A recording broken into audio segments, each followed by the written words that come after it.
So what's up? Well, I want to take a moment to, like, briefly outline the fucking hoops we had to jump through in order to record this episode. This was a rough week for us. I mean, to our credit, like, my family performs Catholicism, which means we go to visit people on Easter, so... Yeah. And you were working on the Saturday before Easter, so... Yeah, so... That got complicated. Yeah. Sorry your family cares about religion, which is a fake thing made up by a fake book. I mean, to be honest... To be honest, cares about religion is so, like, weak. It's more like we recognize this. We're technically Catholic, but we don't go to church, and we recognize a holiday is happening right now, so we just kind of congregate as a unit. You know what I mean? Yeah, I think I get you. So that happened. Yeah, and then I was like, okay, well, you know, that kind of inconveniences things, but I'll take the train. I usually take back to St. Cloud, which runs at 5 p.m., and that takes about 2 hours to get to St. Cloud, but it's cool. That'll put me at 7. It's an 8 p.m. recording for me. Yeah. But then there's a baseball game going on, so they elect to delay the train until 30 minutes after the baseball game ends. And I'm like, okay. And then the baseball game goes into an extra fucking inning. And I don't... I don't we were kind of sketchy about that, and then I saw you post that tweet of what your dad said. Uh-huh. Where it's like, extra innings, sorry, hon. And I just like, well, we're not recording today, are we? 7 fucking p.m. The time when I was supposed to be arriving in the place where I live is when I departed the place I was visiting. And and I'm like... Oh, no. I just barely... was able to grab, like, a quick, like, 3 pieces of spinach from the dining hall before it closed, because I hadn't eaten since 4, and it was now 9, so that happened, and I was like, you know what, it's fine, we'll record tomorrow, and now it's tomorrow, and I go to the library to get a room, and there's a line of, like, half a dozen people, all asking for rooms, and all getting the same answer, which is like, we don't have anything open until 10 p.m. And I'm like, holy shit. This is like, the universe doesn't want me to record a podcast with my very good friend Luna. Yeah, okay. Well... What just happened? My internet does this fun thing where it will say it's connected to the internet, but won't actually be connected to the internet. Fun. So that happened in the library? No, just in my room. Oh, great. Yeah. This is going to be a fun episode to edit. Yeah. I finished my entire anecdote, so... Sure. I'll just cut out the part of me screaming, Blair! And we can just pretend you reacted to it as one would expect you to. Yeah, I'll cut in some really shitty ADR, like, wow, I can't believe that happened, and the train really exploded. Oh my god. Not only, it's full of people who like baseball. Full of them. Absolutely unbearable. And they all died? And they all died. This is starting to sound like a really shitty clickbait video. It's my story time, like, YouTube video that I used to, like, launch my, like, YouTube career, where I lie about the very shitty train ride I had once, and it's like, I was minorly inconvenienced. So, I was walking down the street the other day with my friend, and all of a sudden this bus pulls up. Oh my god.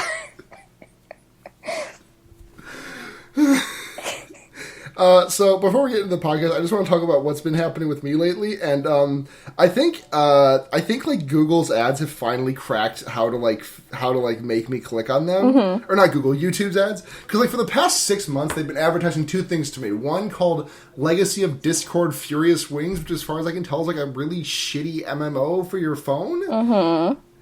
And like some of the generic stuff, like, you know, everyone's getting Clash of Clans ads and whatever stuff like that. Movie ads. And the other thing that's been advertising me is a game called Mobile Legends, which has one of my favorite ads because one of the things... Mobile Legends being a MOBA, like League of Legends. Mm-hmm. And one of the ads opens up with like, hey, this is our new character, Moskov. He used to be the leader of a clan, but unfortunately he died due to vengeance. And it's like the most deadpan monotone voice. Oh my god. I need to find it for you because it's so funny. But anyways, it started advertising this app called Hooked, which is just like shitty horror, like creepypastas, like done via text message, and it's really bad. I mean, I can only imagine. Really lost my momentum there. No, it's cool. I really didn't have any end to that. Yeah, we can just trail off into... we just mumble slightly as our intro fades in. And they all died? Sorry about the rough cut there. There was a really good story, but we kind of lost the middle bit. Yeah. Yeah. But it did end with everyone in the YouTube app dying. Yeah. Yes. But yeah, I've come dangerously close to clicking on that ad. I mean... sometimes you... Because it's like, hey, the baby's nose is bleeding, and it's whispering something. It's whispering something in Polish. Look it up and find out what it means. And it's like, then the person responds like, you have to don't let the parents in. You have to go and run and don't touch the baby because it's poisonous. Mm-hmm. And sometimes you just gotta chase your bliss, Luna. And if that's reading text-based... I'm not reading... Oh my god. I'm not gonna read fucking Hooked, the app. Install now. Yeah, I mean... someone's got it. Have I told you that I keep getting one targeted ad whenever I'm at my girlfriend's house? Oh, you told me this, but I can't remember what it was. Yeah, whenever I'm over at my girlfriend's house and I watch something on YouTube, because I'm a fucking creature of habit and I can't go to bed without watching like at least half an hour of YouTube content. Mm-hmm. It'll always, every single time, and only over there, it'll play an ad for Golden Corral that starts off like, buckle up your taste buds, because we're going to Flavor Town with the beef brisket hanging from a hook. Buckle up, motherfucker. Mm-hmm. And it sounds like Guy Fieri trying to, like, have a baby. Eat a pound of mac and cheese in one sitting from a trough. Golden Corral. Golden Corral. Atheism. That seems like a very specific demographic they're trying to the cross between good old fashioned buffets and atheism. And they all died? And new atheism.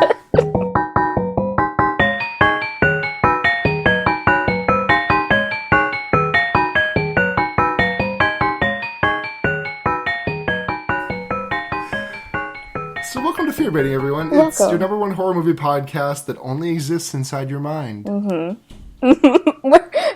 but we're just telecommunicating. It's the future. Welcome to the future, everyone. Oh no, I was kind of like implying that it was like a group hallucination. No, I mean, yeah, but it's induced by chemtrails. That's what they're doing out there. Chemtrails has no other purpose other than to transmit our very specific podcast to you, which is weird because it's like it doesn't give us more downloads or anything. No, it just like it kind of widens our audience, but nobody knows who we are, and sometimes it's just in the middle of our recording, you know? Yeah. Yeah. So, did anything interesting happen this past week in terms of queer or horror things? Because I have something that I want to talk about, but if you have anything, go ahead. Whatever you have to talk about, I am game to hear about it. Okay, so I'm going to put a spoiler warning here. Go ahead and skip. I'm going to pull up a timer, just so I can, like, time it out, because I want to give us, like, 2 minutes to talk about this, and then we just, like, go. Cool. Okay? Let me just pull up my clock. And timer, come on. Timer, here we go. 2 minutes. When timer ends, I need to pick a cool song for it to play. This one. Okay. So, oh wait, hold on. We didn't actually say what the spoiler warning was for. Oh yeah. So, spoiler warning for the most recent episode of The Adventure Zone. And I guess the episode before that too, but why would you need to be warned about a spoiler for the... Anyways. So, spoiler warning from now. So, Taco has a sister and she's trans? Yeah. And I'm so fucking happy. No, it was the... Like, I'm just... Yeah. I kind of wish I hadn't known going in, because I would have just fucking lost my goddamn mind. Yeah, I didn't know going in, and I gripped the seat, and I was like, oh my god, because I knew that Trav was looking for questions about like how to introduce a trans character into a campaign, but I thought it was referencing him wanting to play one in the next campaign. Which I'm like, please no, not like this. Yeah, but I don't want that. Yeah, but it's like, but Loop. Yeah, it's just, Loop. It's like, it's. I mean, it's like when I like talked about it, it's like, oh god, you guys actually care, you know? Yeah, no, it was like, and it's like, it was like so, like, the thing is like, that's literally all you have to fucking do. You don't have to say like, oh my god, I was born with a pingus, but now I'm a girl, and my name is Pingisa. Yeah, like, I get like, it. You don't have to make that, like, it's so easy to, they did it in, like, would I have liked to have had a little bit more about, like, I would have honestly liked to have heard a little bit more about, like, elf transition. What the hell is, like, that's like? But, like, at the same time, I feel like if Griffin had gone into that would have, like, really fucked the dog a little bit. I feel like that's a thing we can, like, we might be able to explore metatextually, but within the context of the show, I don't know if it would make a lot of sense to talk about. No, like, I think, like, in a goof dildo show like this, I don't think it would have flown. Yeah, but it is, yeah, they not only that, but they were super conscientious good about it. Griffin was like, yeah, I don't want this to, like... Oh, wait. Timer. Go ahead and skip ahead another 30, because we're almost done. Yeah. We're almost done here. He was like, I don't want this to, like... skip ahead. Wait, hold on. Skip ahead another minute. Go. Okay. I don't want this to, like, define who she... Like, I don't want this to be a traumatic event for her, you know? I think that's what I mean. Like, he didn't want this to be, like... The whole character. Yeah, and, like, he didn't want... Oh, I don't want to talk about how hard of a life she's had because she's trans. I want to talk about, like, how scrappy her and Taco were as, like, twins, you know, growing up. So... Scrappy kids. Yeah, I think... we still have another, like, 25 seconds to vamp before we go back to the actual show, because I do have another thing that I want to talk about. Cool. So, how about that fucking theme song? Yeah, it's pretty dope. The Stolen Century? Like, are you fucking kidding me? That name is so good. It just, like, gets better exponentially. It's crazy. It really does. And there. Cool. We did a good job. Okay, there we go. Okay, so the other thing that I want to talk about, in regards to queer stuff in the media, nothing horror related this week, sorry guys, we're just going to talk about a movie. Mm-hmm. Is, I don't know if you saw it, but on the most recent episode of Survivor. Oh yeah, I heard about this. Yeah, okay, so there was this guy, I think his name is like Varner or something, I don't remember his first name, but he just goes, I think it's like, he just goes by Varner. Mm-hmm. He knew his head was on the chopping block for tribal council, and I'm not going to explain the rules of Survivor to anyone because it's Survivor. It's the most ubiquitous reality show in, like, history. Yeah. Besides maybe Real World. You know how Survivor works, right? I do know. I've never watched an episode, but I know how Survivor works. Yes, okay. So, Varner knew he was on the chopping block, and, like, he was trying to scramble to get his to get someone else voted off instead of him. Mm-hmm. And in doing so, at the tribal council, he just, like, explicitly outed one of the other contestants as a trans man. Mm-hmm. And it was, like, one of the most... like, my heart sank. Like, I imagined myself in that position, and I just wanted to fucking die. Yeah. Like, the guy's name was, I'll start with Zeke. Zeke, yeah. The guy's name was Zeke. And he just, like, took it with such... Like, there's a 13-minute video of the tribal council that was uploaded to YouTube for anyone to watch, and I really fucking recommend it because the way that everyone responds to Varner doing this is just so fucking like, I literally cried watching it. Yeah, because everyone's like, A, that's none of your business or any of our businesses, and B, it's like...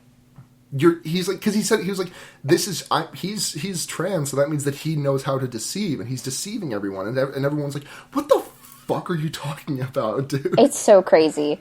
And he's like, I don't. It was. I didn't watch the whole video because it was kind of. Oh, I watched the entire thing. It was. I take reality TV stress extremely hard, so like I read the synopsis of it. It was like, I understand what happened in this video, and I'm super cool with it. And now I'm moving on. No, yeah, and also it was a bit of a landmark moment because like for the second time in history, over like 34 seasons, there was no like actual voting process because normally there's like a secret vote.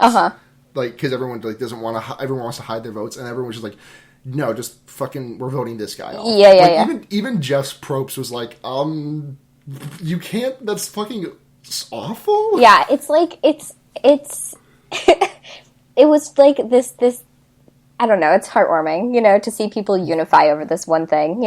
No, yeah, it was really good. Oh God. Okay, so that's that. That is that. Anything else? I can't think of anything else. Do you have a recommendation this week? Yeah, no, I have a joke recommendation.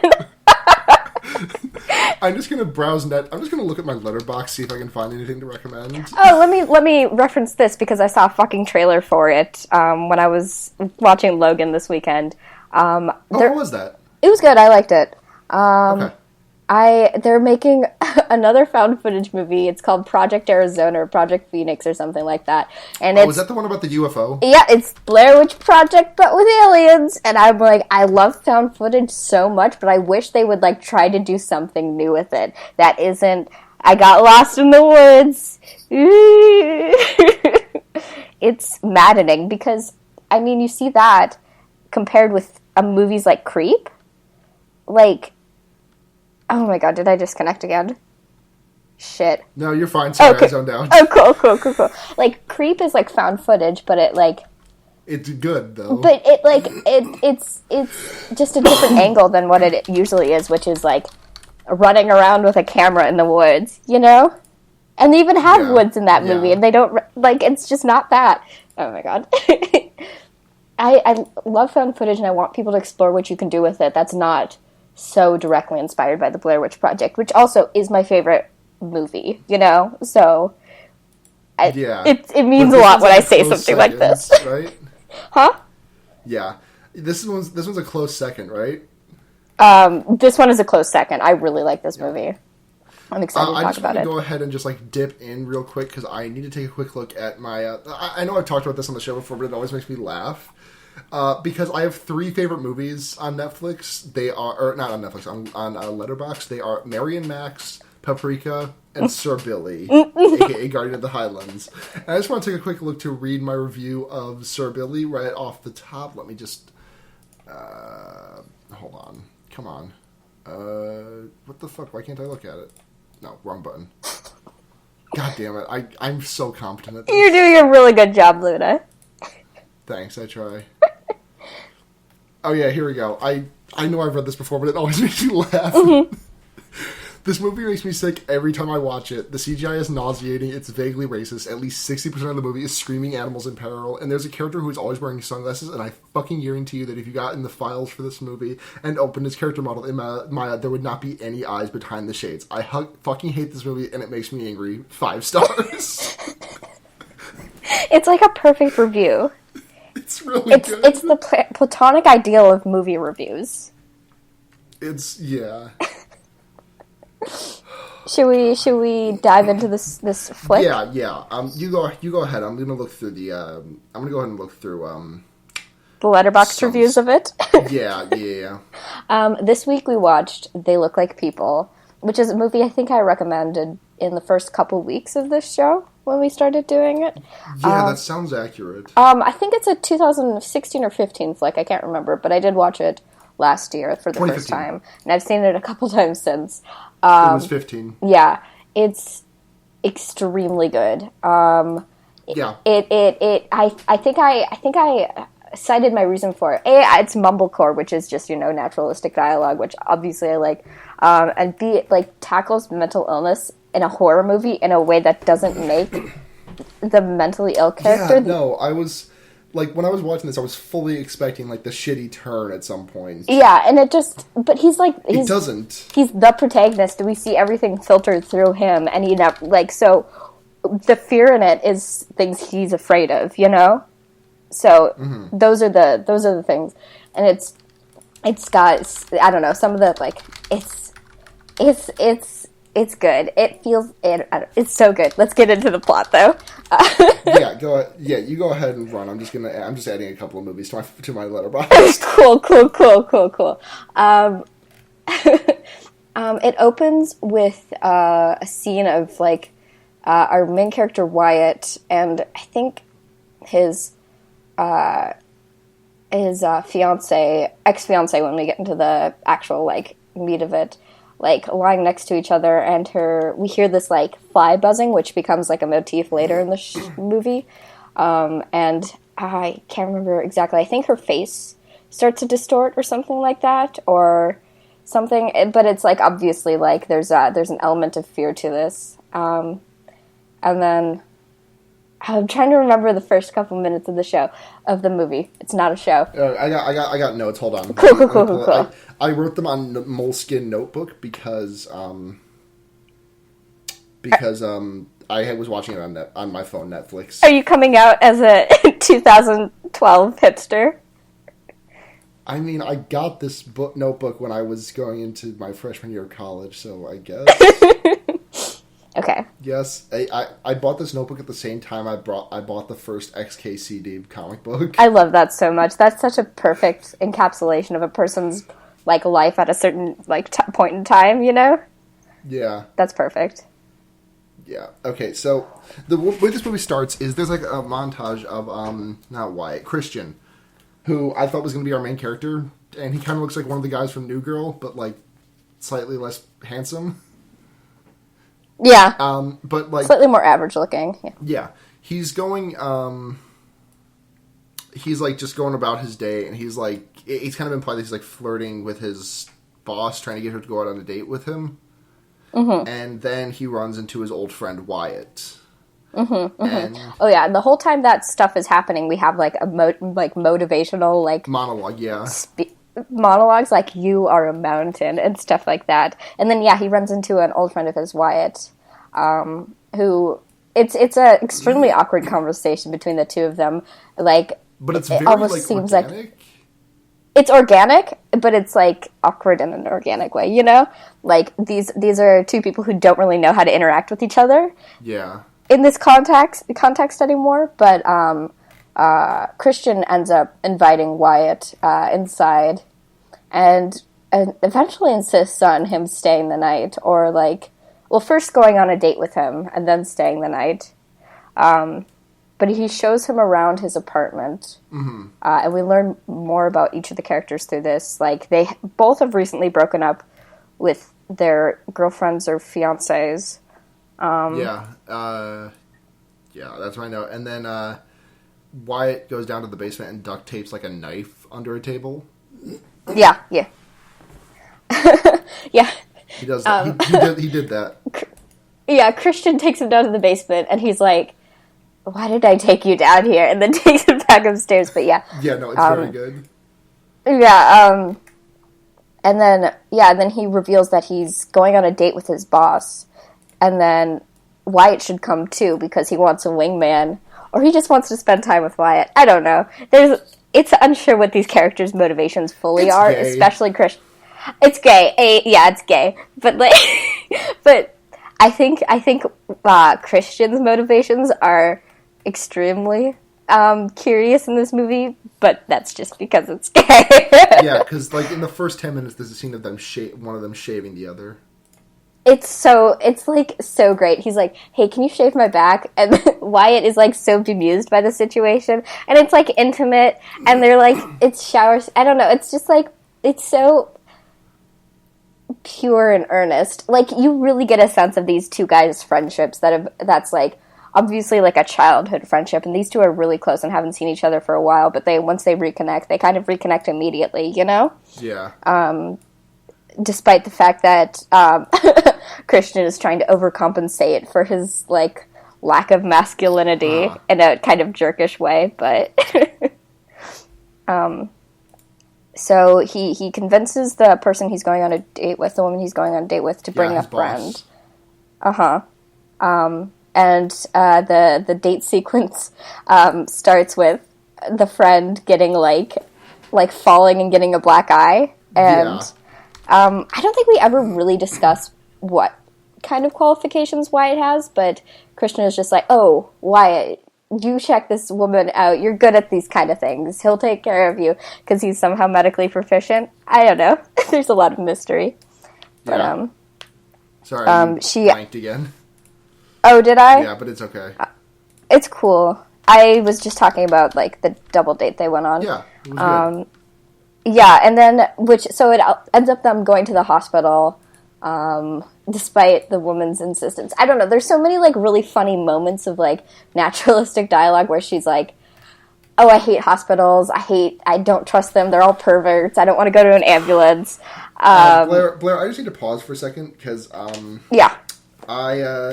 I'm doing this thing for our segment where we look at bad Letterboxd reviews.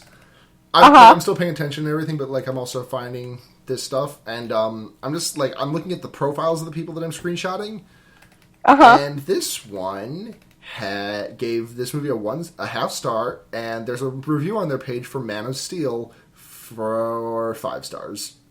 That's pretty cool. I mean, that's pretty indicative of a person's taste, you know? The reason is I'm watching this for the 20th time, at least, maybe even more. I can't remember. This is a damn great film, and I'm prepared to fist fight anyone who disagrees. It's like, I know everything about this person now, which is to say I could never ever get along with Blair, them. I want you to guess what this person's number one... I want you to get... There are 4 favorite films here, and they're so goddamn predictable. Oh, one of them's probably the Star Wars prequel, since they have shit taste. I don't know. No, it's not that. I mean, this is kind of like a weird thing to have you pull from your ass, but I'm gonna give you one more guess, and then we'll just fucking... Are they superhero movies? No. One is a cult. Okay, one is a cult kids movie from the 80s. Another one is a cult movie from the 80s. They're all the Gremlins. All 4 of them are the Gremlins. One of them's the Goonies. And the other one's Ferris Bueller's Day Off. Okay, yeah. Okay. I'm gonna see if I can find anything else like this. Go on. Cool. Yeah, so it's inferred that it was like a weird date, but a good one, and, like, we have ultimately, like, good energy going on, and, like, they're having a good time, and then we have Wyatt sleeping on an air mattress in Christian's room, and Wyatt gets his phone starts buzzing in the middle of the night, and he picks it up, and he hears, like, a heavily altered voice coming through the speaker, talking about, like, this sort of, like they, like, a they kind of, like, entity, like, I don't know the specifics, but it's, like, ominous and warning, and, like, you need to start preparing for whatever's going to happen, you know? Mm-hmm. Like, we don't know how they infect other people, but you need to be on the lookout, and you shouldn't have moved back into the cities, because that's just going to be more dangerous because there's more of them there. And it's such, like, just paranoia kind of stuff, you know? And I think at that point he walks outside and makes an appointment with his, like, old psychiatrist or someone he was planning on seeing, and he just moves it to the next day because he's, like, concerned about that thing happening, because there's some buzzing points in the there's points where he, like, recognizes delusions as delusions, and then points where he doesn't, and, you know, we kind of just, like, him trying to be proactive about it but not really sure if he should be, you know. My notes say that this is basically the Yeerks from Animorphs. Like, that's... I don't know anything about Yeerks, but you never read Animorphs? I didn't read Animorphs. I didn't read Animorphs. Like, I drop my book and you instinctively go into defense. I didn't read it. Oh my! I read the Darren Shan saga and Artemis Fowl. God, I tried reading Artemis Fowl and I never got past, like, the first 100 pages. It was pretentious as fuck, but so was I, so it's totally cool. The Yeerks in Animorphs. Well, I'm sure you know about Animorphs, but it's the reason I'm a furry. I do. Yeah.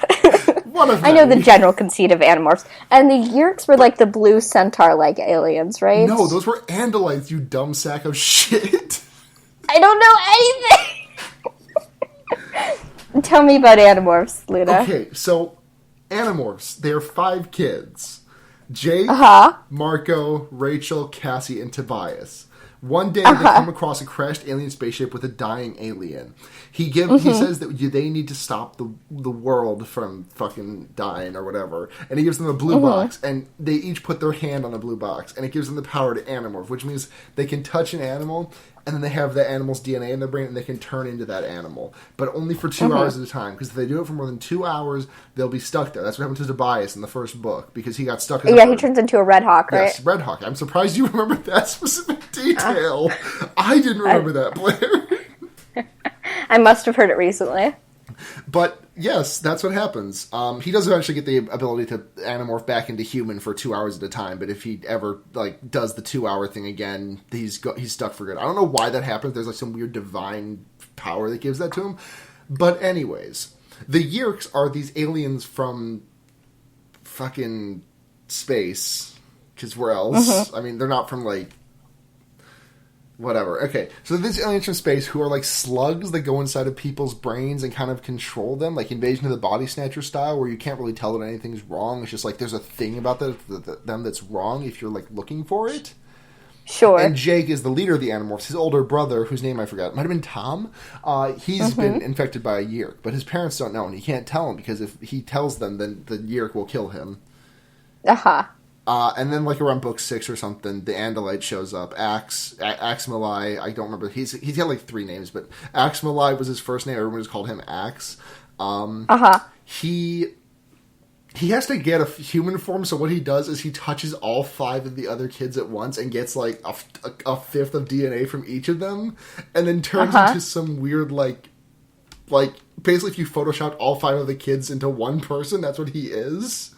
Great. And he talks really weirdly because Andalites don't have mouths. They can only use the thought speak, which is what animals use when they're in the animal forms. Can the rest of this podcast be just you telling me about the plot of Animorphs?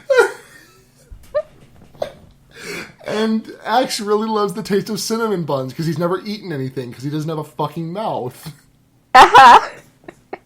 There's one issue, there's one book where Rachel, the tough tomboy girl of the group, who does gymnastics, but is also threatens to beat the shit out of her. When she turns into a starfish, and then she gets chopped in half and regenerates into 2 starfishes that de-animorph into 2 different Rachels, one which is good and one which is evil. That is so crazy. I know. There's also a weird plot point where any clothes that are not skin tight will melt off of the Animorpher in the process. So a leotard or underwear is still good, but anything baggier than that is gonna just get shredded. But for some reason, if you're wearing underwear, that just turns into the elephant penis that you're turning into. I mean, they just couldn't have kid dick, you know? You're not wrong, but they wrote the books before they made the show. Did they make a show? You just assumed... Luna, No, I know, but just the fact that you just assumed they cannot imply that a child is naked in a book. You just didn't know there was a show. You were just oh, no, the reason that they have to have underwear is because if they don't have underwear, Kay Appley will have to explicitly describe the dicks of these teenagers. Well, I mean, it's still, lewd for teenagers, or, you know? It's,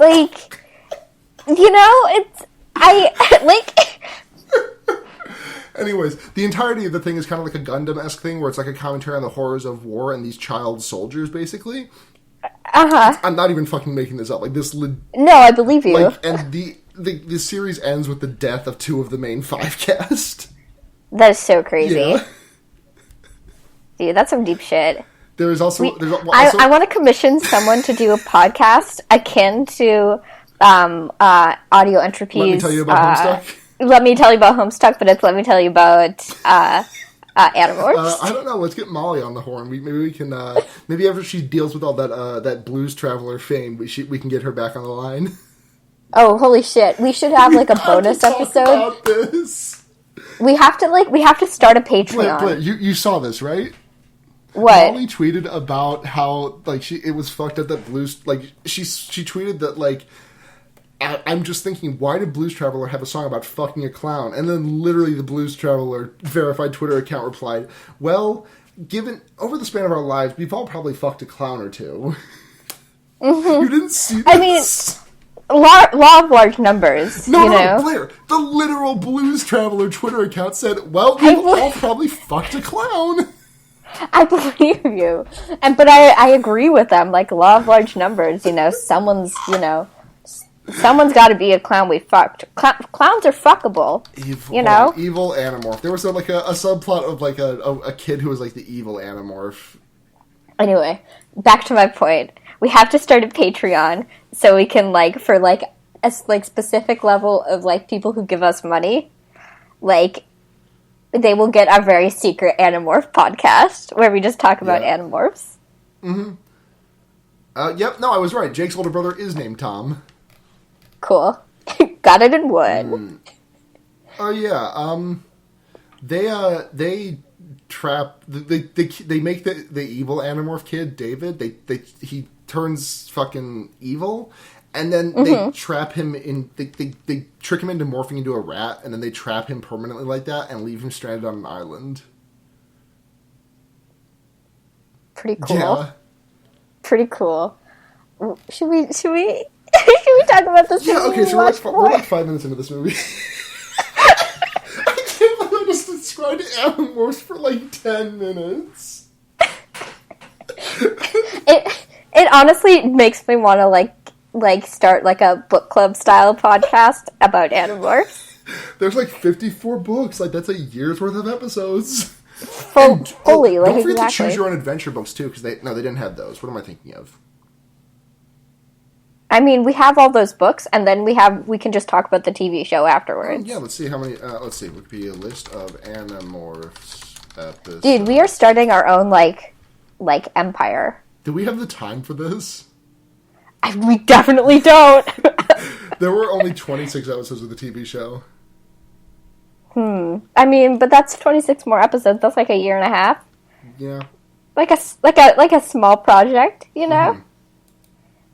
Yeah, hold on. Anyway. I just gotta find out who dies at the end of Animorphs real quick. You keep going. Okay. You can just interject whenever. Yeah. So, what happens next? Where were we? We just finished the date. Is this when... And then he sees his, like, psychologist to shrink his therapist, whatever. And he starts the conversation out with, like, Wyatt does, with, I don't think I have schizophrenia, you know, I've read about it, and I don't drink and I don't do drugs, but I have been having these, like, weird nightmares. It's super silly, but, like, I think people have been replaced. It's kind of, like, disconcerting, and I guess that's kind of why I called you today. And then the therapist is like, have you told your parents about this? And he's like, I haven't. Is that okay? And he's like, yeah, that's fine. Why don't I give you my card and we can set up a appointment or like one with a psychiatrist to get you on some medication. And while the therapist is turning away to grab the card out of his pocket, White starts hearing this buzzing. That's like his immediate like sign of distrust of this person. Animorphs spoilers, but Rachel dies at the end of Animorphs. Thank you. I really needed to know that. This podcast is so stupid. And then Wyatt essentially ends up throwing the card away, like essentially implying that he's going to take the continuing matters into his own hands. Sorry for burping on this podcast. I'm not going to edit that one out. That's okay. You know, I had to pregame with some Diet Coke because I was so tired. So I had a Monster Energy, or not a Monster, a Rockstar. I had 2 Rockstars the other night, and I crashed so hard that my throat felt tired. That is like... I told that to my coworker, and then my immediate follow-up to that, for some reason, was like, I guess I should stop sucking so much dick. Luna, you can't just say things like that. Fucking watch me.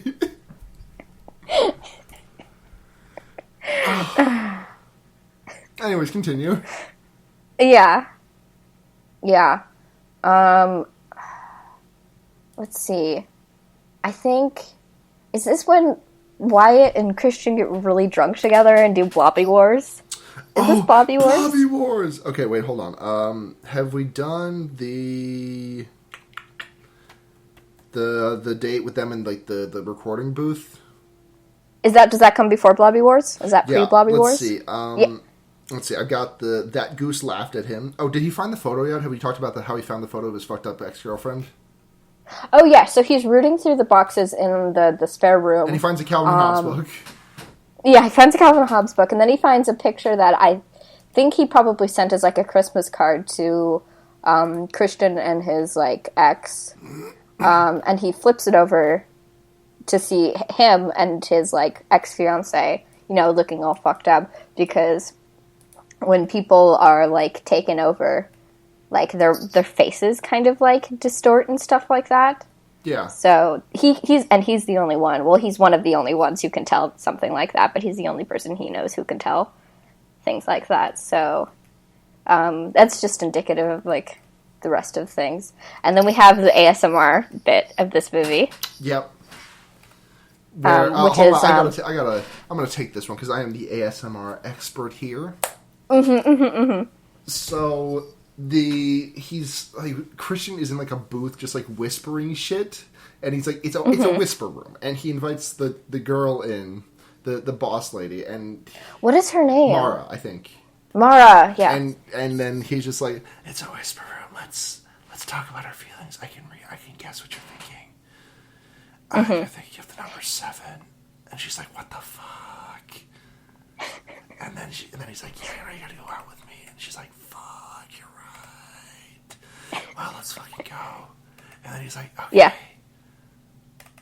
Yeah, they do some palmistry. They actually have, like, a kind of, like, cute...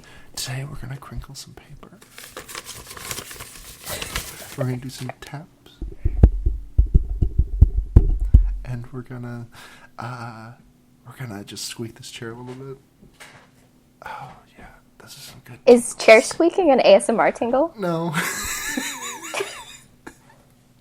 No. I mean, I guess whatever sort of, like, vague noise you can make can be someone's ASMR trigger, Yeah. Man, what the fuck am I going to recommend this week? Just recommend your favorite ASMR channel.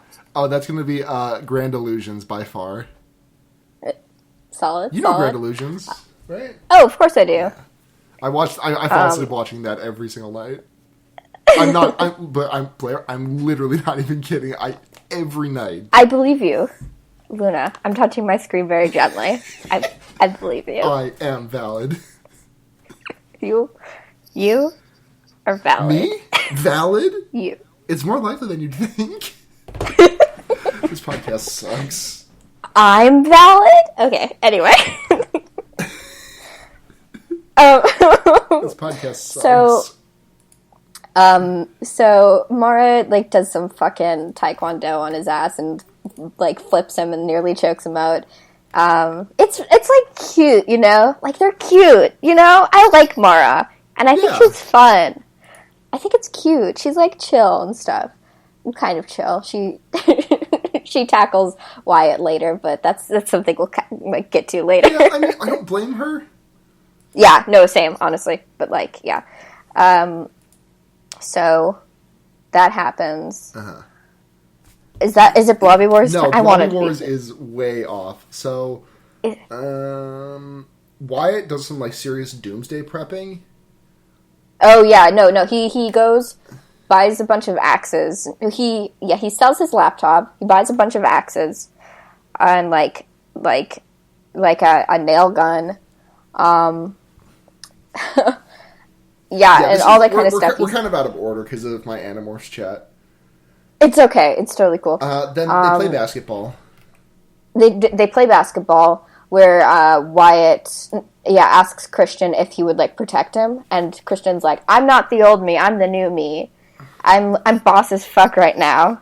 I'm totally not overcompensating. So Wyatt feels a little bit better about that. The fact that he thinks he can depend on, like, Christian. Because, like, he really obviously likes him and doesn't want anything bad to happen to him. And then the next note that I have is Blobby Wars. So if you want to go ahead. Blobby Wars! Blair? These two motherfuckers get so fucking drunk, and they just have, like, the time of their fucking lives. It really feels like they just set these two actors who really already like each other in a room with each other, and they're just like, go fucking nuts. Like, just have a great time together. So they put sheets over their heads and, like, bump into one another. And they're like, Blobby Wars. They throw socks at each other. And they're, like, yelling at each other about the rules of, like, sock throwing and, like, the gauntlets. Yeah. And it's like, if you catch it with a gauntlet, it doesn't count. You can't, the gauntlet is cheating. You're cheating at this sock throwing game we made up. Yeah, my notes say, gay and drunk. Gay, fully. It's just, they're having a good time.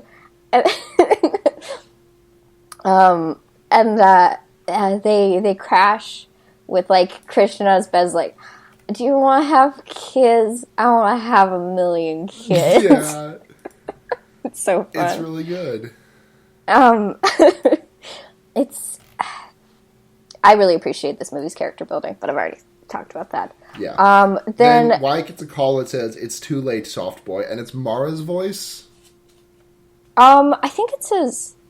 Is this one where it's talking about, like, pulling him apart viscera from ventricle? Yeah, it's the one with the girl's voice, and I'm pretty sure it's Mara because, like, remember the scene later where he assumes that Mara knows what's going on? He does get a phone call from someone who sounds like Mara's voice, but I don't think this is the one. It might be the one, but he definitely goes... This is the one. Like, it's. I have it right here in my notes, because, like, right after I wrote down Blobby Wars, I wrote Too Late, Soft Boy, which... Well, the soft boy one is from his ex-fiancé. Are you sure?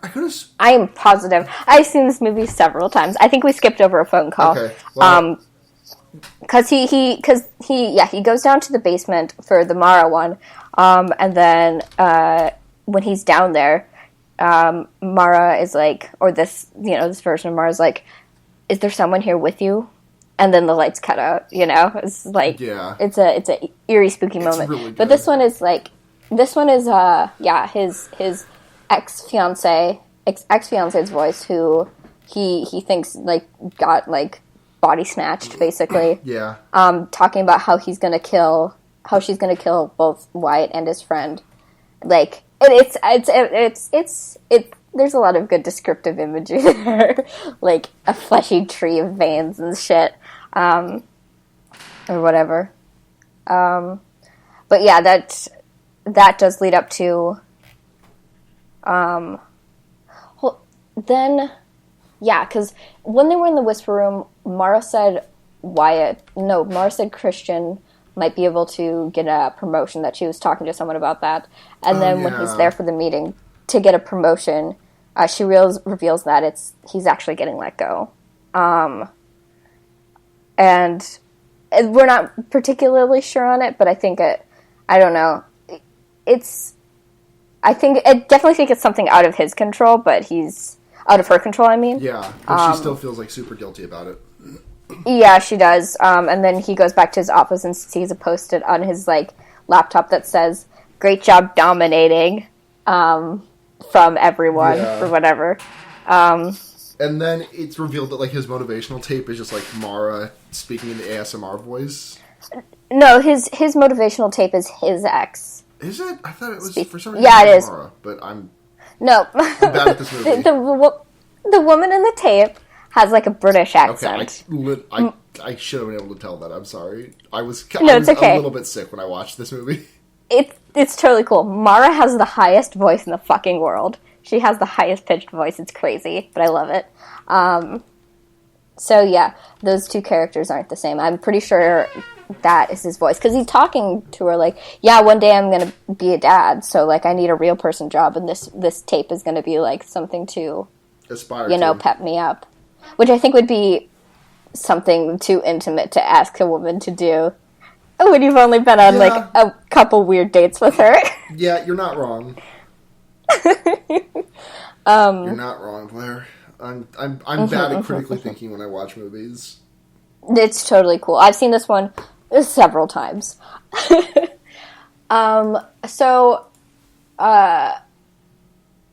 Wyatt gets some sulfuric acid and he pours it on a steak, when Christian comes down, he's like, "What the fuck are you doing here?" But then he like doesn't care, really bother with that because he's like, "I lost my fucking job."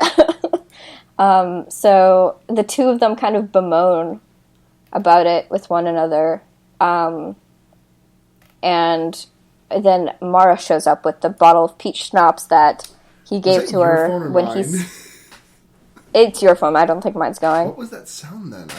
Yeah, it was a Discord notification, but Discord didn't happen. I can't tell you. Okay. I don't think it was me. I didn't get any push notifications. Okay. So yeah, peach schnapps. He eventually like invites her in, and they eventually like after the whole awkwardness of her just firing him like dies down, they have a pretty good time together, which leads him to like go out. Well, first they eat dried seaweed and talk about how gross it is, and then they order like actual food. By the way, I took issue with that. Dried seaweed is kind of like dope, but whatever. And then Christian talks about how he knows this great tea place, and he's gonna run out real quick and like just grab some. And while he's out, Wyatt and Mara talk a little bit, and she talks about how her mother used to hear like jazz in her head, and Mara hears like choirs. Yeah. It's just like audio hallucinations, and that's about it. Speaking of hallucinations, sorry, this is completely tangent, but this just reminded me of something that happened tonight. I've been kind of sleeping shitty, and whenever I sleep poorly, I tend to have like very mild hallucinations, mainly like seeing insects out of the corner of my eye or something. And I thought I had one because I slept like shit last night. And sure. So I'm sitting in the break room at work, and I see something like small and brown moving out of the corner of my eye, and I'm like, all right, that's another hallucination. I look over, and it's just a fucking cricket. It's an actual bug. The same thing happened in the car today, because I thought, oh my, am I hallucinating a spider in my rearview mirror? And then I looked, and there were cobwebs on my rearview mirror, and I'm like, I need to clean this. That is the worst. I think I would. That'd be so scary for me, honestly. It was a chill spider. The spider was chill. I mean, sure, but I'm still terrified. Anyway, we're not going to talk about me being scared of spiders. So he, like, sees this... this on top of the fact that he thinks he, like, received a call from Mara earlier about how she knows what was going on. He takes this as, like, a sort of sign for him to, like, introduce, like, you know, talk about these things he's, like, paranoid about. He like, oh, I should take you down to the basement or the roof or something, like Wyatt showed me, and it's really cool. And she's like, sure. Okay. So they do that, and then, this scene is so uncomfortable. Wyatt, like, I was watching and I was like, oh. I literally had to mute most of it this time, because I knew what happened, but I just didn't want to sit through it. Because essentially the gist of the scene is that Wyatt is like, I have all these things to kill them, and Mara's like, kill who? And like the body snatchers essentially, and she's like, this sucks. I don't like this. Stay away from me. And he's like, oh, and then she leaves, and he's like, and then we like cut to Christian returning back, and Wyatt has prepared like a letter for him, I think. Where it's like, please believe me, I'm not going crazy. I'm not crazy. These things are actually happening. Why does Christian's just trying to laugh it off? But he's like, Wyatt is like obviously extremely serious about this and confronts him about it. He's like, apparently you're not as like badass as you like. The new you is a fucking joke. Like you're not as badass as like you think you are because you won't stand up for this thing. Because he's like, I mean, Wyatt is like really scared about this and wanted someone he could rely on, and he hasn't been able to find anyone yet. Like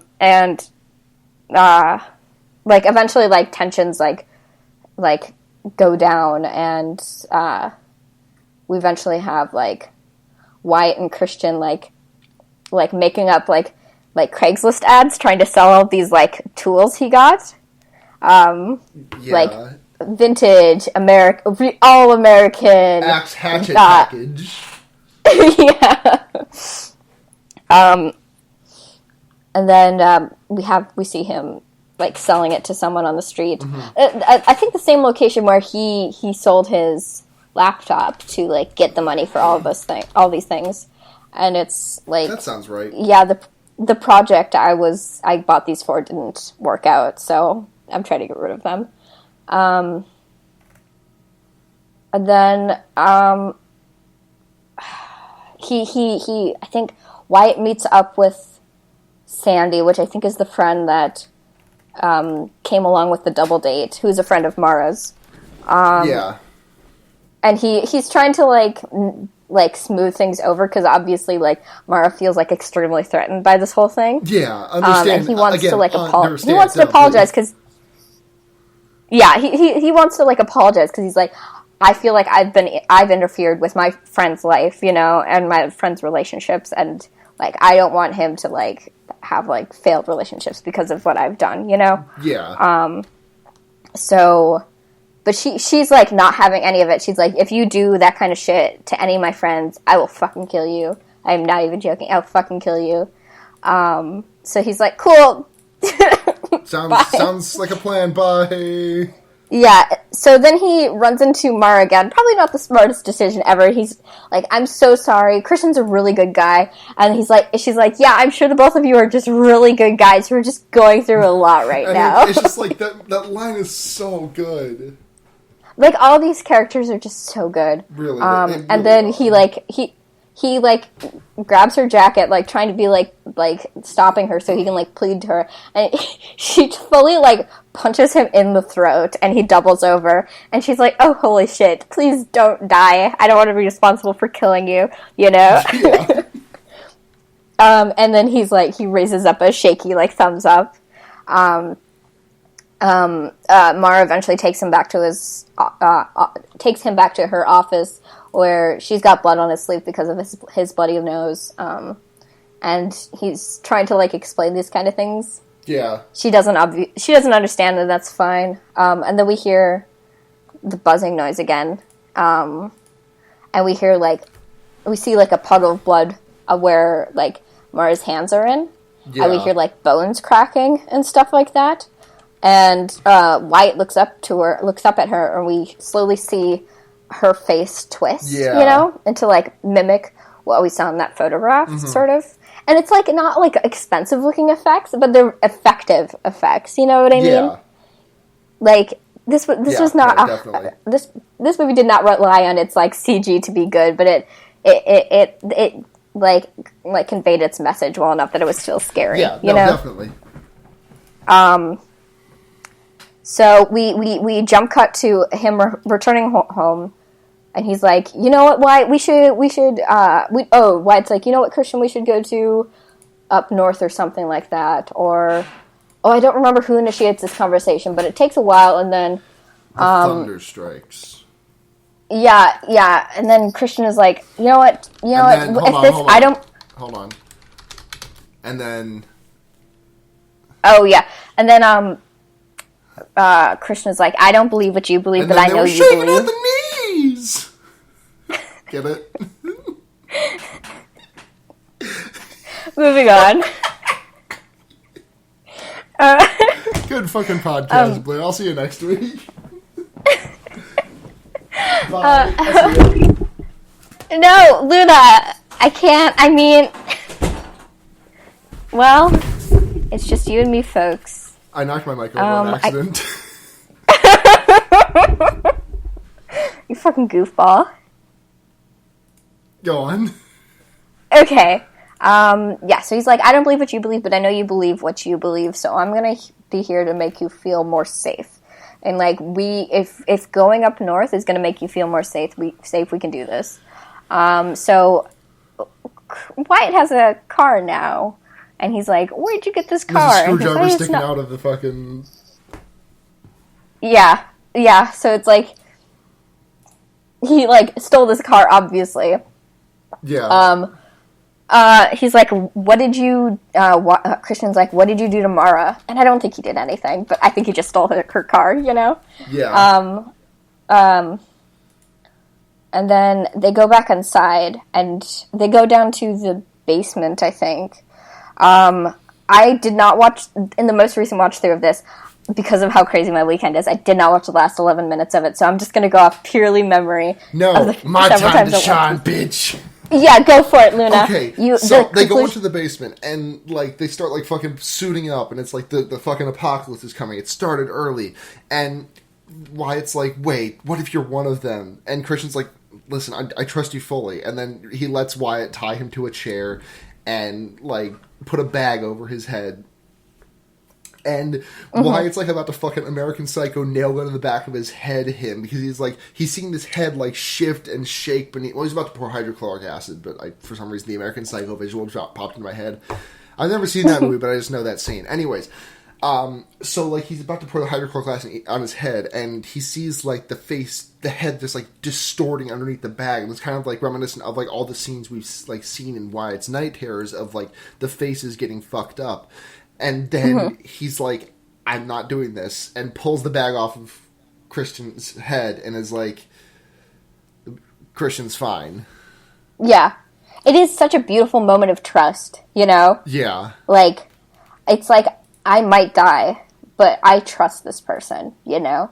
And I don't want to kill them because I don't think I could live with that. And then he unties him and they, like, embrace, you know? And it's so special. It's so special. It's such a good ending to a movie because it's, like, it's a happy ending to a horror movie, you know? It's really good. It's so good.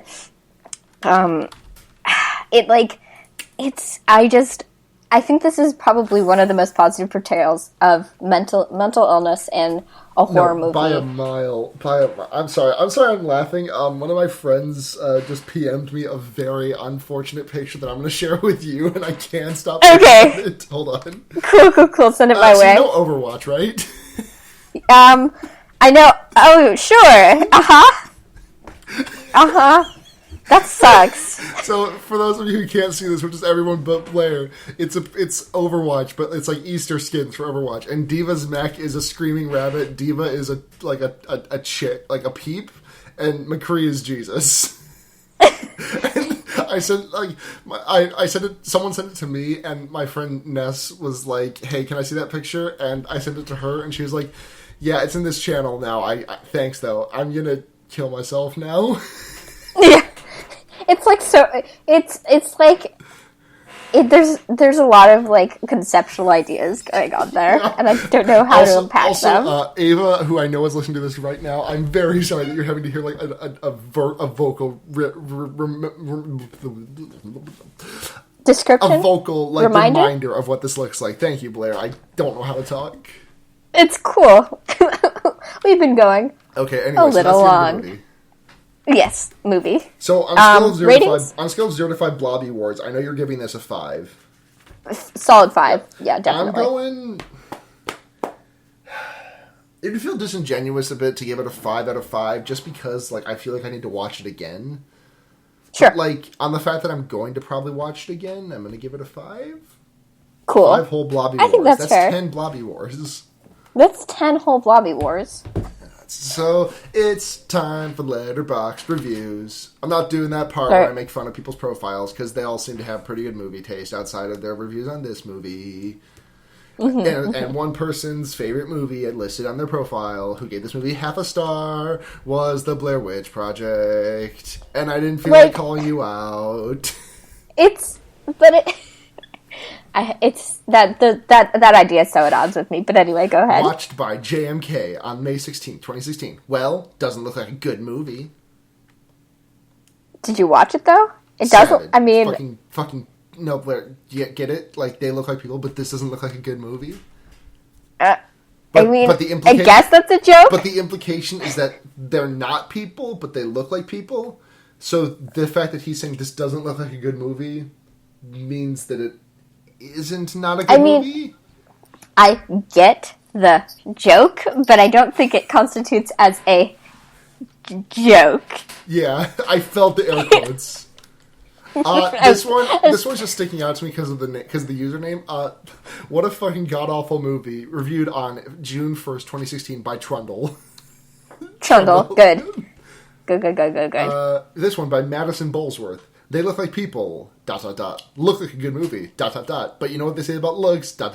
Looks can be deceiving. Thanks, Madison. That's a pretty good review. Thanks, Madison. 1 star. That's like that one stuck the landing way more than the first review did. This one by Teresa's Theory. The opening scene is the only thing worth watching. Everything else is anticlimactic and anti is capitalized. So, like, the first minute with the title card is worth watching, or do they mean like the part where Christian is like doing stuff and runs into Wyatt? I really don't know.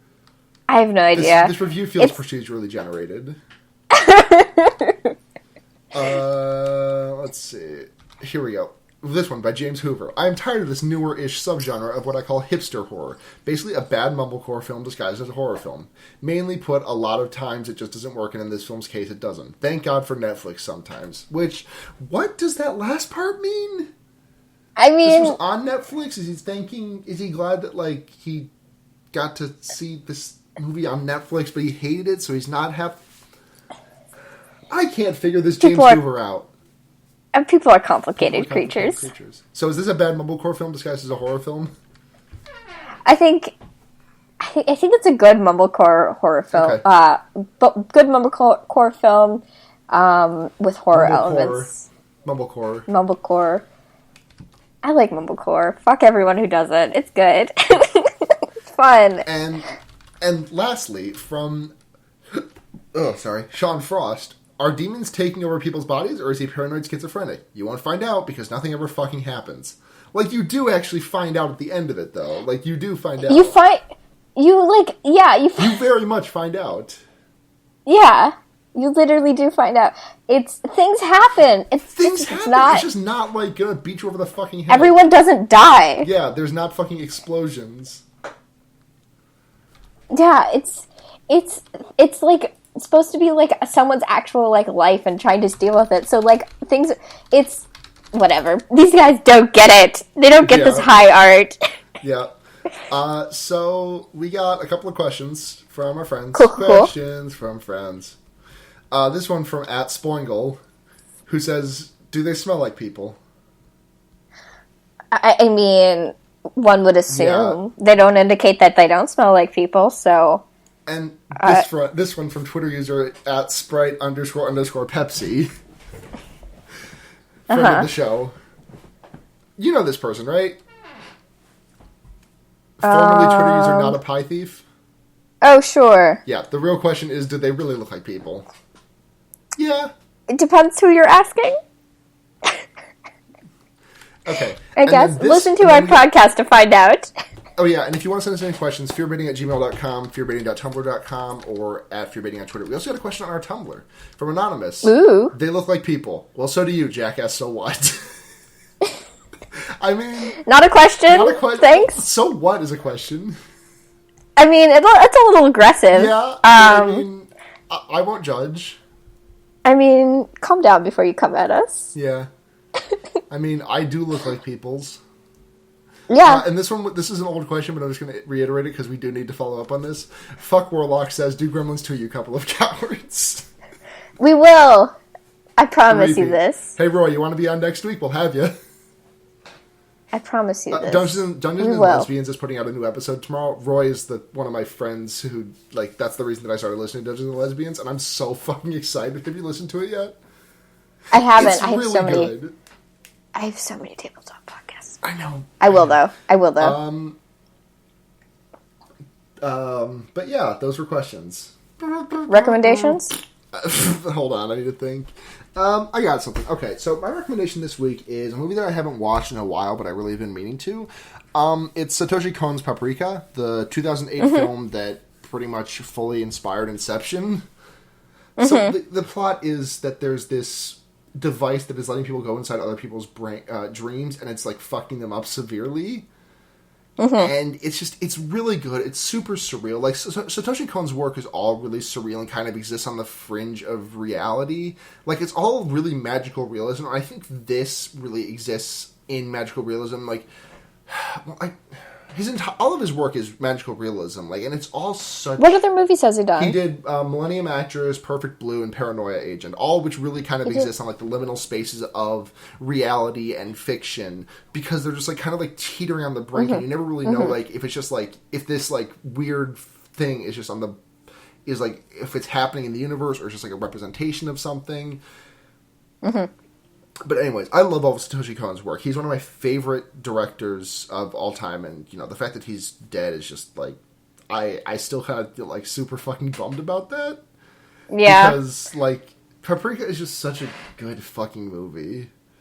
Yeah, it's gorgeous. The soundtrack by Susumu Hirasawa, and Susumu Hirasawa has a really like ethereal sort of feel to all of the music that he creates. If you've ever seen Tekken Kincrete or pretty much anything else that Satoshi Kon did, Susumu Hirasawa provided the music for it, and he's just there's something weird and dreamlike about his music to begin with. Like, and it's kind of evident because he did he also did Tokyo Godfathers. How did I forget that? Oh, sure, yeah. Anyways, but I'm pretty sure Hirasawa did the music for Millennium Actress, maybe Perfect Blue, I'm not sure. I know he did it for Paprika, and I know he did it for Paranoia Agent. And there's just, Hirasawa and Kon's work kind of are just, they work so well together. And, like, even just listening to fucking Paprika's soundtrack is so good. Like Paprika, it's dope as hell. Paprika is like hands down one of my favorite movies of all time. Like this is a movie that I need to sit down and just rewatch again, and I can do it again because there's just so much beauty in the animation. It's just such a good movie. Sorry, I got like really like into that. No, it's cool. It's cool. Passion is good. Yeah. My recommendation I don't get very passionate very often. My recommendation this week is pouring river water into your socks, or... You follow up my most impassioned 5 minutes of talking about anything on this podcast with the dumbest fucking shit you've ever recommended. Look, I don't have anything. I watched Logan. If you like X-Men, go watch Logan. It was pretty good. Sad as fuck. It's fine. Failing that, go pour river water into your socks. It's cheap, it's easy, and it's free. Well, it's both cheap and free. Yeah. Also, you might know Susumu Hirasawa from his work on the Berserk soundtrack. Oh, sure. But yeah, so thanks, Blair, for just kind of like sandbagging my entire genuine 5 minutes of talking about one of my favorite movies of all time. No, I mean, it, like, sounds more genuine now against mine. Against you know what I dumb mean? shit throwaway thing? I don't have anything. Luna, it's hard out there. It's rough. It's a content wasteland. It's really not. There's no content, ever. So this has been Fearbaiting, everyone. You can find me on Twitter at Chie Shadonaka or on Tumblr chiesatanaka.tumblr.com. You can find me at Blair Kitsch on Twitter or bramblepelt.tumblr.com. And you are typing away. I'm typing a tweet about how I got seriously mad at you at the end of this podcast for a moment. Luna, I don't want there to be animosity between us. But like there was just a brief moment where I was like, "Oh, Blair is just making fun of my fucking shit," and I know you weren't, and I know you never would do that to me. But like for the first split second, my brain was like, "Oh, Blair's like, haha, sincerity. What the fuck is that?" No, I let me clarify for everyone out there. I think passion is the coolest shit ever. If you're passionate about something, that rules, no matter what it is, unless it's illegal. Yeah. Unless it's illegal. Yeah. Anyway, so, I'm Blair. I'm gonna... And remember... actually, sorry, before we go... there's just... In 2 weeks' time, we're going to be having my professor, who kind of introduced me to horror movies, on the podcast to talk about the Babadook. So any questions will be acceptable. Read pretty much anything. I would appreciate less shitpost questions because this guy is like 40, has like a career. takes horror movies very seriously. Like, don't get me wrong, it's not going to be like a super serious, like, dead, no jokes episode, because this guy is really also very funny. But, yeah, like... If you want to ask college professor, like, someone who's actually fucking smart about things, like, please go ahead and, like, you know, I'm giving the heads up 2 weeks in advance so that we can... Yeah. We're watching the Babadook. Next week we might, if we can do Gremlins 2, we'll do that. If not, I had something on Netflix. Hold on, I was going to pull it up that I wanted to watch. I'll cut this out. Cool. Ugh. What was that? That was me burping, but weirdly. Yeah, I get... Fuck, dude, it sure did. Oh, good. Netflix has recommended Gremlins to me on Netflix. We gotta get the first episode in, and then we do the other. This is now a Gremlins-specific podcast. Yeah, after our Animorphs episodes. Fuck all y'all. Gremlins. All 24/7. 24/7 Grems.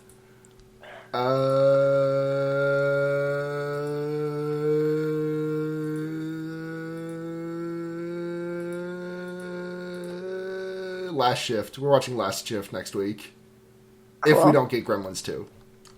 Cool. But watch both movies. Yeah, watch both movies. But yeah, for Fearbaiting, I'm Luna. And I'm Blair. You can put a fucked up guy anywhere. Good night, everyone. Peace.